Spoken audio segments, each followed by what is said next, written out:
without any difficulty. Mm-hmm. You know. But you couldn't eat anywhere you wanted to in D.C., right? Right. Yeah. Could you go to the museums and things like that? Yeah, you go to the museum. I toured all over the city. But it's just the private institutions and things. How was transportation in D.C.? We had trolley cars back in the streetcars. Were they segregated? And I don't recall them being an issue. So while you're in the service, how were race relations? In the service, as an officer, my experience was, first of all, you are a minority in the Corps.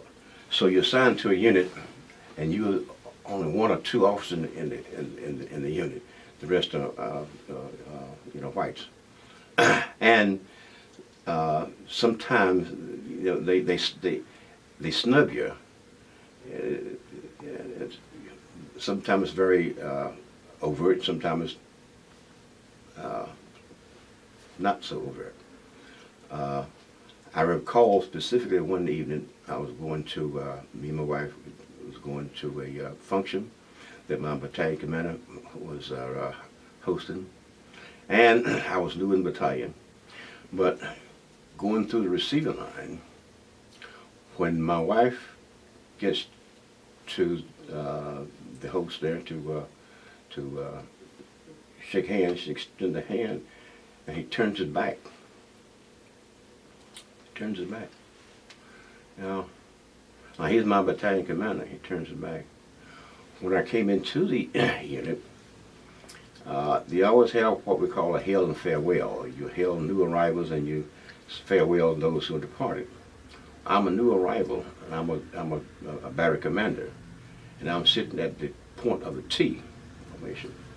Now the battalion commander, has hailed everybody and then he's farewelled everybody, and I'm sitting right here, and he doesn't even recognize me. And one of his staff says, Sir Colonel, says you didn't recognize Captain Harper. And he says, oh yeah, well Captain Harper, welcome. And that's the kind of treatment you get, the reception you get. So how did you feel when this officer, military officer, who's supposed to have these impeccable manners and charm, turns his back on your wife? Well, it infuriates you so much. You want to do something, but you can't do it. So she felt bad, and I felt worse. And he kept his back turned until you passed too? Yes. Yeah. So what happened in the rest of the function? Did people talk to you all, or? Oh yeah, some people talk to us. Okay. Yeah. Did he ever come and talk to you all? No. No. No. But I understand that later on he was relieved of command in Vietnam, as a matter of fact, subsequently. So what was race relations like when you were in Vietnam? In Vietnam, I didn't experience much racism in Vietnam because the situation is different. You're there to protect each other, support and protect each other, and color has less of a bearing in those situations, particularly when you're on patrols and so forth. When you get back in camp, sometimes things you can feel some kinds of friction a little bit, but it wasn't a big issue there. Were you ever involved in any protest or in the 60s? No, I couldn't get involved actually like that because the military, you couldn't do that. It's promoting military. But your family was still living in North Carolina, though, right? Yes. Did they talk about? Yeah, my family, my wife's family, they protested. As a matter of fact, her sister went to jail protesting in Greensboro, North Carolina. She Yeah. was doing sit-ins and Yes, things like that. Yeah, in Queensboro. Did you go? Were you here in D.C. for the March on Washington, or were you in another part of the That's country? another part of the country. Okay. So when you heard about this march, how did that make you feel? Yeah. Think it was a good thing, or Well, yeah, without activism, things are very difficult to change. Situations are very difficult to change. It takes action, activism to induce change, and so it's good when that happens, when change comes about, and that's what came about. That was the result of the marches, that we got some changes, although we're not there yet, but we've come a long ways in that regard, and it's through activism, I think. did you do any activism while you were at Howard? No, I left Howard in '59. Okay. 59. And then right after that, you joined the Army. Yeah. Any other memories or recollections of your years in the Army?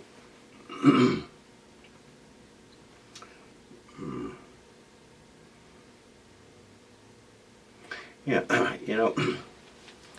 when I was at California, I was a executive officer of the battery, and there were 5 of us blacks.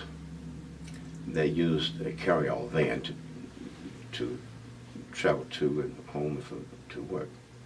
Now, we couldn't live where the whites lived in California. In California. In California. So we had to live elsewhere, and we used the Mary van to transport us.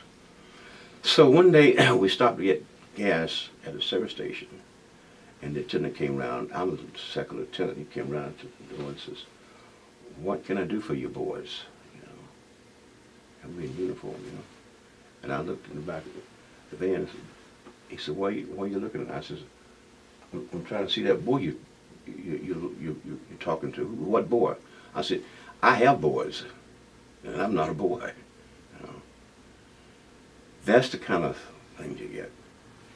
I was company commander in Fort Bliss, Texas, in 1967. Had a BCT company, and a recruit one Sunday afternoon became very rowdy, very rambunctious, and got out of hand.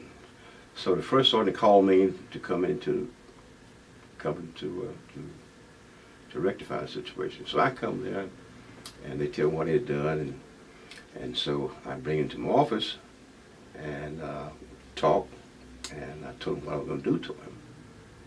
And he leaned up on my desk, put his hand on my desk like this, and he's from California.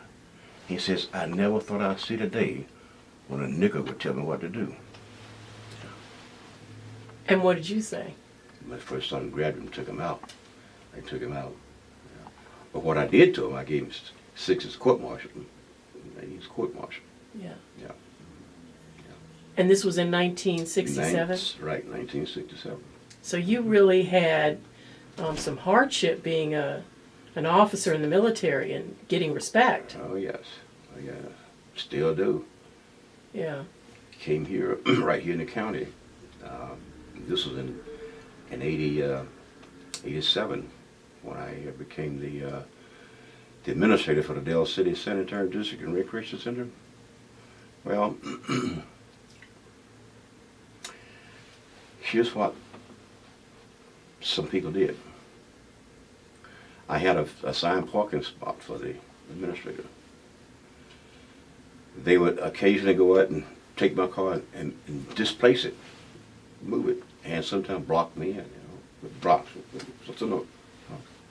Then they spray painted on the wall above my slot, "nigger." This was in 1987. 1987.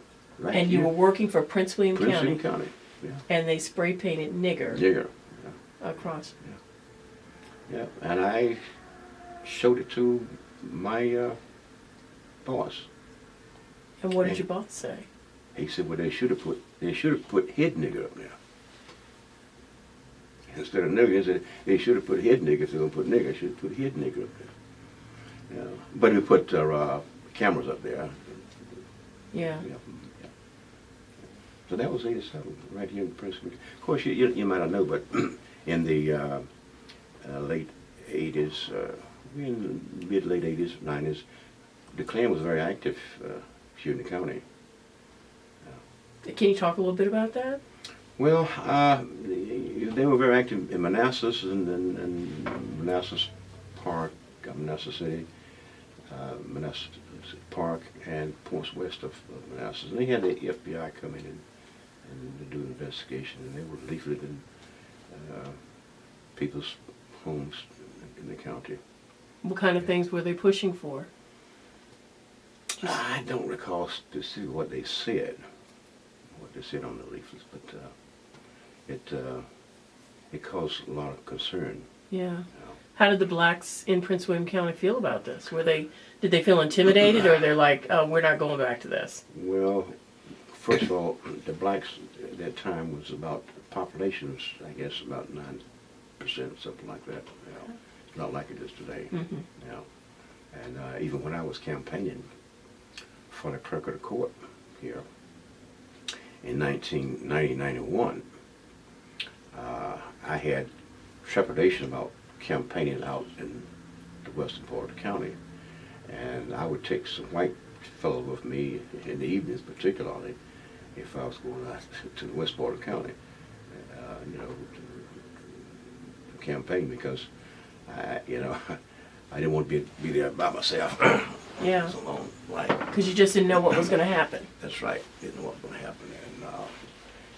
And even in the my campaigns, race got into the issue there, because I ran for clerk of the circuit court in '91, and I used to get anonymous letters telling me to withdraw for the good of the party and this sort of thing.